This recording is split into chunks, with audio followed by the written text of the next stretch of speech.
اعوذ باللہ من الشیطان الرجیم۔ بسم اللہ الرحمن الرحیم۔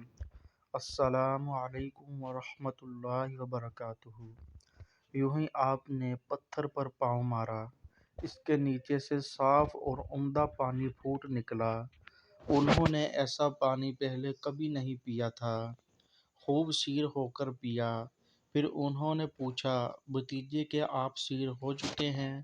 نبی کریم صلی اللہ علیہ وآلہ وسلم نے فرمایا، ہاں، آپ نے اسی جگہ اپنی ایڑی پھر ماری اور وہ جگہ دوبارہ ایسی خشک ہو گئی جیسے پہلے تھی۔ حضور نبی کریم صلی اللہ علیہ وآلہ وسلم چند سال اپنے دوسرے چچا زبیر بن عبد المطلب کے ساتھ بھی رہے تھے۔ اس زمانے میں ایک مرتبہ حضور صلی اللہ علیہ وآلہ وسلم اپنے ان چچا کے ساتھ ایک قافلے میں یمن تشریف لے گئے۔ راستے میں ایک وادی سے گزر ہوا۔ اس وادی میں ایک سرکش اونٹ رہتا تھا، گزرنے والوں کا راستہ روک لیتا تھا، مگر یوں ہی اس نے بھی نبی کریم صلی اللہ علیہ وآلہ وسلم کو دیکھا تو فوراً بیٹھ گیا اور زمین سے اپنی چھاتی رگڑنے لگا۔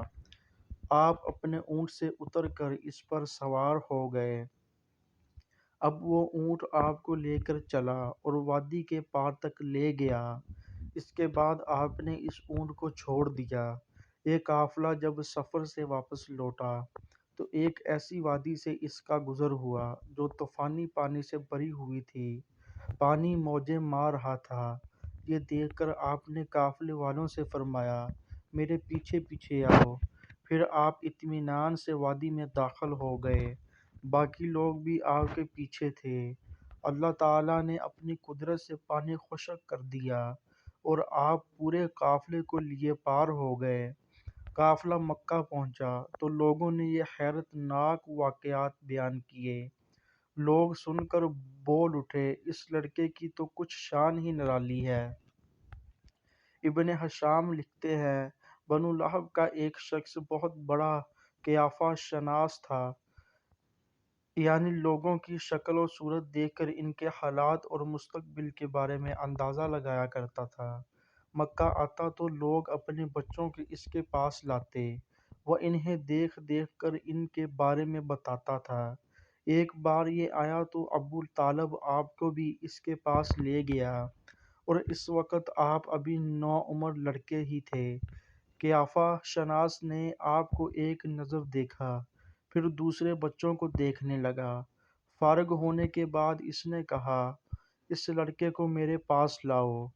ابو طالب نے یہ بات محسوس کر لی تھی کہ قیافہ شناس نے ان کے بھتیجے کو عجیب نظروں سے دیکھا ہے، لہٰذا وہ آپ کو لے کر وہاں سے نکل آئے تھے۔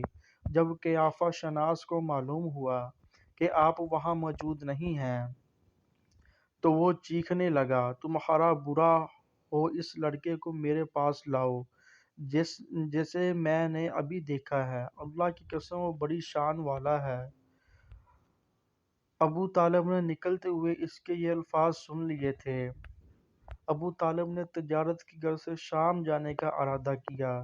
نبی کریم صلی اللہ علیہ وآلہ وسلم نے بھی ساتھ جانے کا شوق ظاہر فرمایا۔ بعض روایات میں آیا ہے کہ آپ نے جانے کے لیے خاص طور پر فرمائش کی۔ ابو طالب نے آپ کا شوق دیکھ کر کہا، اللہ کی قسم میں اسے ساتھ ضرور لے جاؤں گا، نہ یہ کبھی مجھ سے جدا ہو سکتا ہے، نہ میں اسے کبھی اپنے سے جدا کر سکتا ہوں۔ ایک روایت میں یوں آیا ہے، آپ نے ابو طالب کی اونٹنی کی لگام پکڑ لی اور فرمایا، چچا جان، آپ مجھے کس کے پاس چھوڑے جا رہے ہیں؟ میری نہ ماں ہے نہ باپ۔ اس وقت آپ کی عمر مبارک 9 سال تھی۔ آخر ابو طالب آپ کو ساتھ لے کر روانہ ہوئے، آپ کو اپنی اونٹنی پر بٹھایا، راستے میں عیسائیوں کی ایک عبادت گاہ کے پاس ٹھہرے۔ خانقاہ کے راہب نے نبی کریم صلی اللہ علیہ وآلہ وسلم کو دیکھا تو چونک اٹھا۔ اس نے ابو طالب سے پوچھا، یہ لڑکا تمہارا کون ہے؟ انہوں نے جواب دیا، یہ میرا بیٹا ہے۔ یہ سن کر راہب نے کہا، یہ تمہارا بیٹا نہیں ہو سکتا، یہ سن کر ابو طالب بہت حیران ہوئے، بولے کیا مطلب؟ یہ کیوں میرا بیٹا نہیں ہو سکتا؟ بھلا اس نے کہا یہ ممکن ہی نہیں کہ اس لڑکے کا باپ زندہ ہو، یہ نبی ہے۔ مطلب یہ تھا کہ ان میں جو نشانیاں ہیں وہ دنیا کے آخری نبی کی ہیں، اور ان کی ایک علامت یہ ہے کہ وہ یتیم ہوں گے، ان کے باپ کا انتقال اسی زمانے میں ہو جائے گا جبکہ وہ ابھی پیدا ہونے والے ہوں گے۔ اس لڑکے میں آنے والے نبی کی تمام علامات موجود ہیں۔ ان کی ایک نشانی یہ ہے کہ بچپن میں ان کی والدہ کا بھی انتقال ہو جائے گا۔ اب ابو طالب نے اس راہب سے پوچھا، نبی کیا ہوتا ہے؟ راہب نے کہا، نبی وہ ہوتا ہے جس کے پاس آسمان سے خبریں آتی ہیں اور پھر وہ زمین والوں کو ان کی اطلاع دیتا ہے۔ تم یہودیوں سے اس لڑکے کی حفاظت کرنا۔ اس کے بعد ابو طالب وہاں سے آگے روانہ ہوئے۔ راستے میں ایک اور راہب کے پاس ٹھہرے۔ یہ بھی ایک خانقاہ کا عابد تھا۔ اس کی نظر بھی نبی کریم صلی اللہ علیہ وآلہ وسلم پر پڑی تو یہی پوچھا، یہ لڑکا تمہارا کیا لگتا ہے؟ ابو طالب نے اس سے بھی یہی کہا، یہ میرا بیٹا ہے۔ راہب یہ سن کر بولا، یہ تمہارا بیٹا نہیں ہو سکتا، اس کا باپ زندہ ہو ہی نہیں سکتا۔ ابو طالب نے پوچھا، وہ کیوں؟ راہب نے جواب میں کہا، اس لیے کہ اس کا چہرہ نبی کا چہرہ ہے، اس کی آنکھیں ایک نبی کی آنکھیں ہیں، یعنی اس نبی جیسی جو آخری امت کے لیے بھیجے جانے والے ہیں۔ ان کی علامات پرانی آسمانی کتابوں میں موجود ہیں۔ اس کے بعد یہ قافلہ روانہ ہو کر بصرہ پہنچا۔ یہاں بحیرہ نام کا ایک راہب اپنی خانقاہ میں رہتا تھا۔ اس کا اصل نام جرجیس تھا۔ بحیرہ اس کا لقب تھا۔ وہ بہت زبردست عالم تھا۔ حضرت عیسیٰ علیہ السلام کے زمانے سے اس خانقاہ کا راہب نسل در نسل یہ عالم فاضل خاندان ہی چلا آ رہا تھا۔ اس طرح اس زمانے میں ان کا سب سے بڑا عالم بحیرہ ہی تھا۔ قریش کے لوگ اکثر بحیرہ کے پاس سے گزرا کرتے تھے، مگر اس نے کبھی ان سے کوئی بات نہیں کی تھی۔ مگر اس بار اس قافلے میں آپ کو دیکھ لیا تو پورے قافلے کے لیے کھانا تیار کروایا۔ بحیرہ نے یہ منظر بھی دیکھا کہ نبی کریم صلی اللہ علیہ وآلہ وسلم پر ایک بدلی سایہ کیے ہوئے تھی۔ جب یہ قافلہ ایک درخت کے نیچے آ کر ٹھہرا تو اس نے بدلی کی طرف دیکھا، وہ اب اس درخت پر سایہ ڈال رہی تھی اور اس درخت کی شاخیں اس طرح جھک گئی تھیں جدھر نبی کریم صلی اللہ علیہ وآلہ وسلم موجود تھے۔ اس نے دیکھا بہت سی شاخوں نے آپ کے اوپر جمگھٹا سا کر لیا تھا۔ اصل میں ہوا یہ تھا، جب نبی کریم صلی اللہ علیہ وآلہ وسلم اس درخت کے پاس پہنچے تو قافلے کے لوگ پہلے ہی سایہ دار جگہ پر قبضہ کر چکے تھے۔ اب آپ کے لیے کوئی سایہ دار جگہ نہیں بچی تھی۔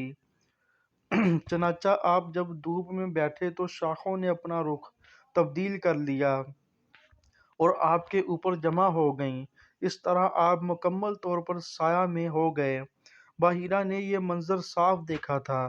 آپ کی یہ نشانی دیکھ کر اس نے قافلے والوں کو پیغام بھجوایا، اے قریشیوں، میں نے آپ لوگوں کے لیے کھانا تیار کروایا ہے۔ میری خواہش ہے کہ آپ تمام لوگ کھانا کھانے آئیں، یعنی بچے، بوڑھے اور غلام سب آئیں۔ بحیرہ کا یہ پیغام سن کر قافلے میں سے ایک نے کہا، اے بحیرہ، آج تو آپ نیا کام کر رہے ہیں۔ آپ تو اکثر اس راستے سے گزرتے ہیں، آپ نے کبھی دعوت کا انتظام نہیں کیا، پھر آج کیا بات ہے؟ بحیرہ نے انہیں صرف اتنا جواب دیا، تم نے ٹھیک کہا، لیکن بس آپ لوگ مہمان ہیں اور مہمان کا اکرام کرنا بہت اچھی بات ہے۔ اس طرح تمام لوگ بحیرہ کے پاس پہنچ گئے، لیکن اللہ کے رسول صلی اللہ علیہ وآلہ وسلم ان کے ساتھ نہیں تھے۔ انہیں پڑاؤ ہی میں چھوڑ دیا گیا تھا۔